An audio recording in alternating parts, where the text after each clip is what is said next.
All righty, been a long time. We're speaking with George Thorogood.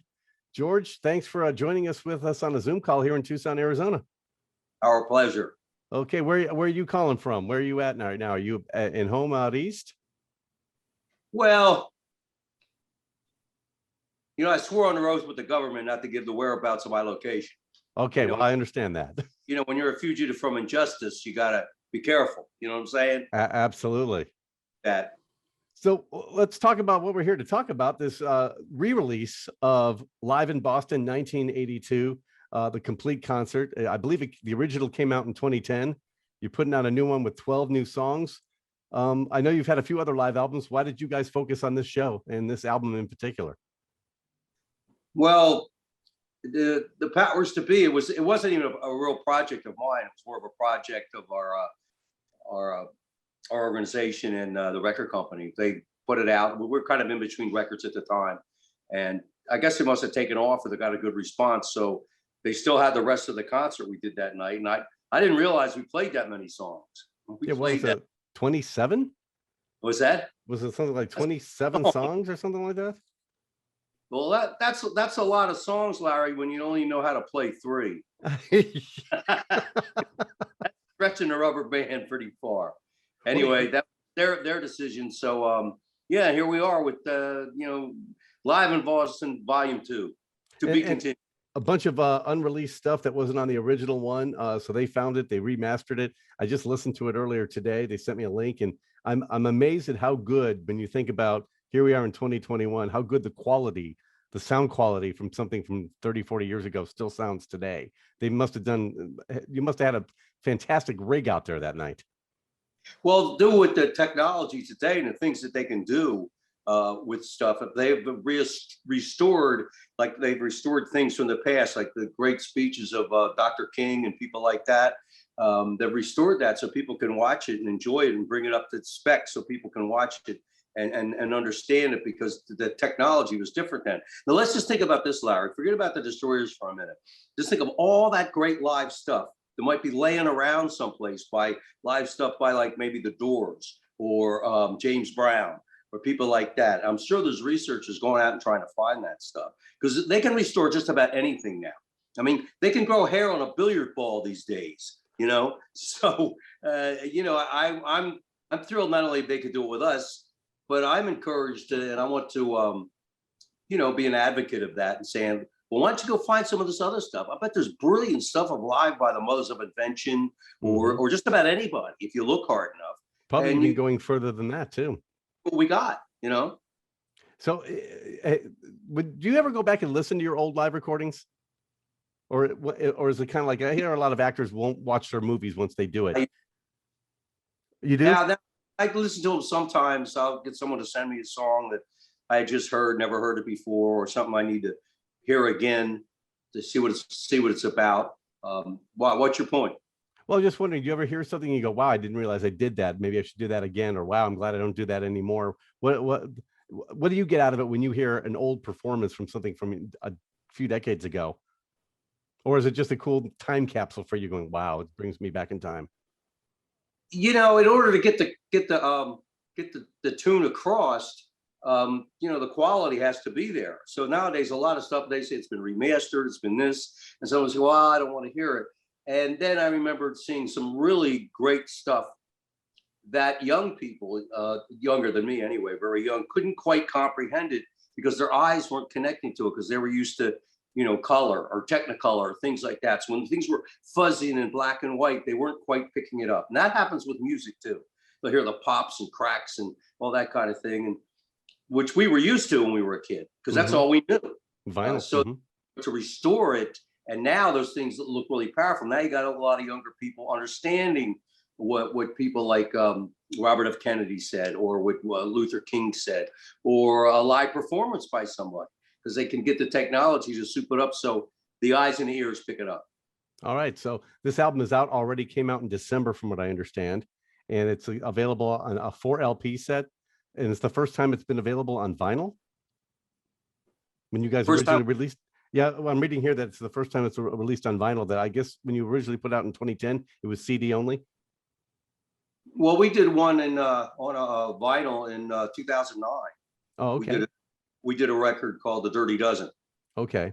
and everybody just started doing that. And check me if I'm wrong, but we were the first or one of the first to start doing that again.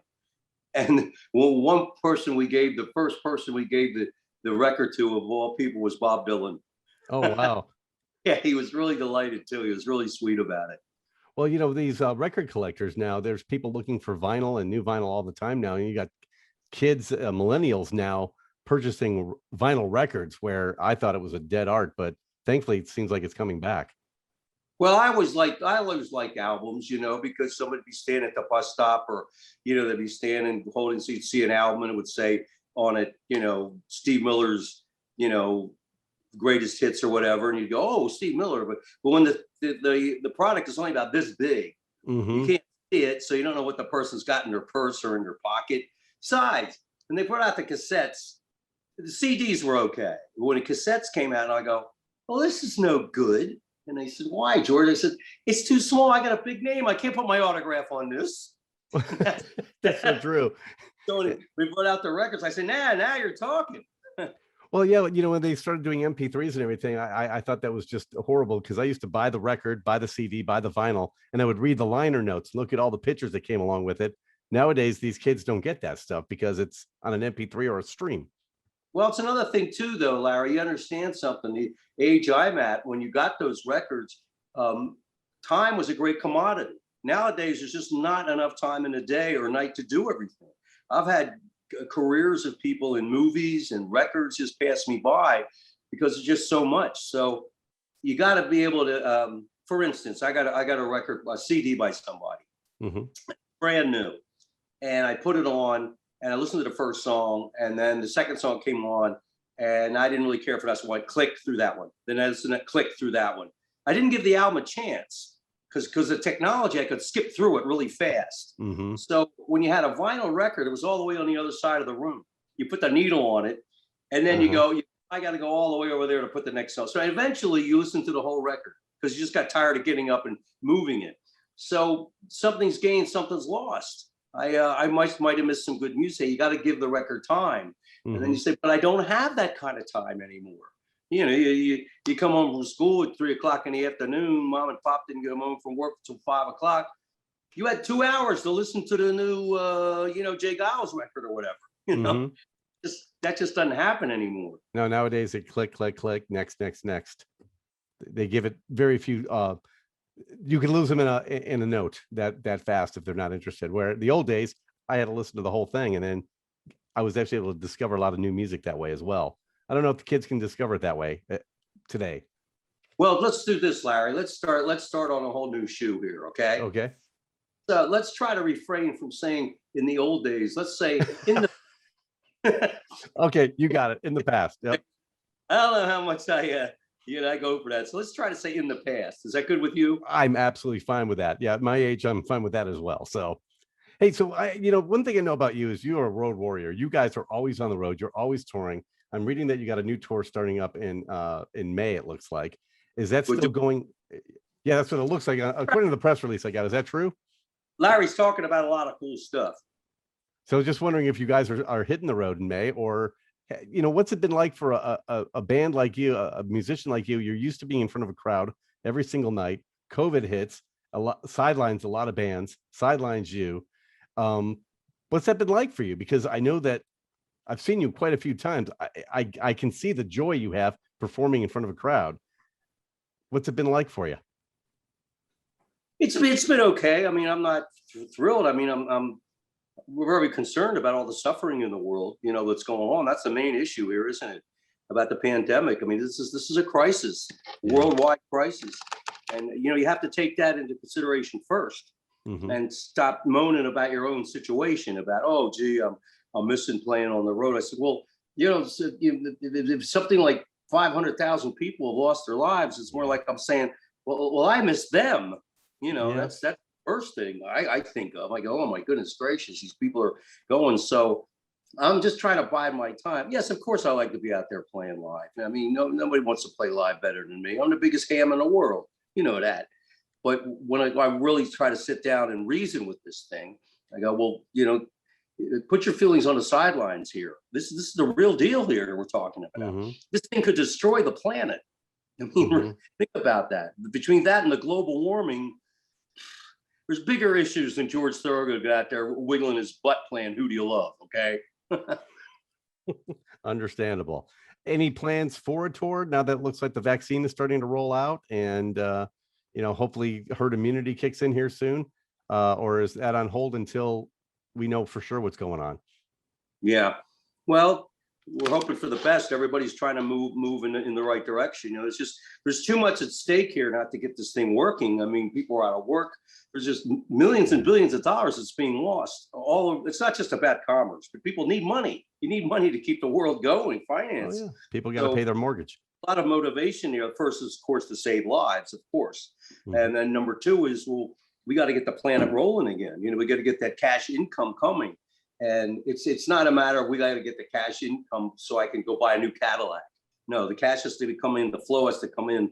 The economy keeps the system going, and without that, without the people, we're not going to make it. That's it's as simple as that. So, I'm there, whatever. If they say, hey, George, what can I do to help? They said, wear a mask and don't leave the house. Fine. I never leave the house anyway.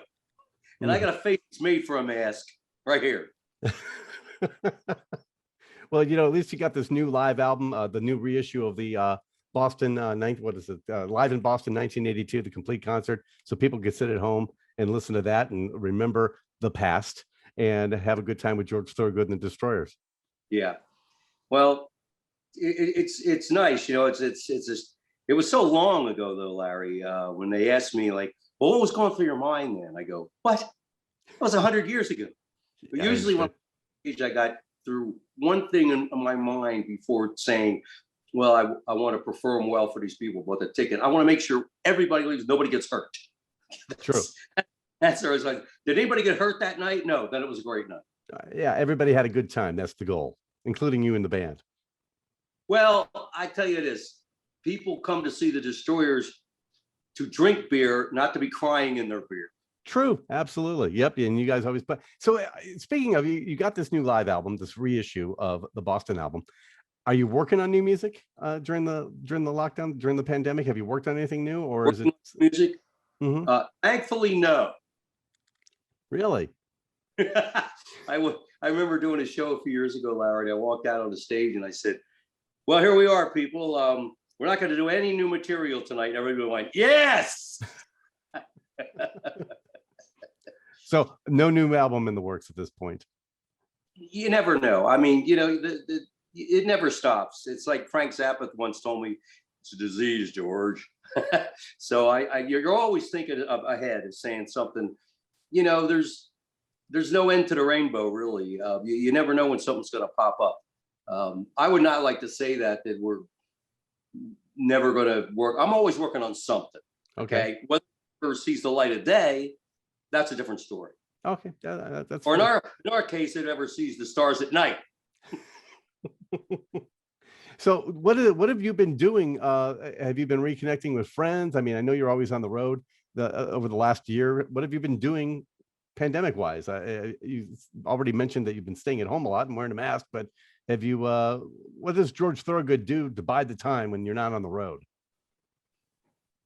Well, I try to stay connected to the news, see what's going on in the world, on all levels, see what's happening out there. I just try to, I pretty much do what I always do, Larry, when I'm off the road. Play my guitar as little as possible and exercise as much as possible and try to get as much sleep as I can. Understandable. I can agree there. As I get, would the word be older, or we got another word for older since we're using the word past? Because I don't like that word getting older, getting more experienced. I'm finding out that as I get more experience in life, I need more sleep and I need more exercise. Yeah, there's no doctors yet to always say you're getting too much rest. True. And you're getting way too much exercise. I've never heard a doctor say that. That doesn't happen. Well, George, thank you so much. Looking forward to seeing you hopefully live in Tucson one of these days when this whole thing is past us, because I really honestly do believe this too shall pass. And see you back on stage again. And I'm loving the new record, even though it's an old new record. And I'm loving the new tracks on it that were recently rediscovered. So thank you so much for putting that out again. Larry Mack truck, Larry Mack the knife. Well, thank you so much, George. And I'm looking forward. Hopefully I'll see you guys soon.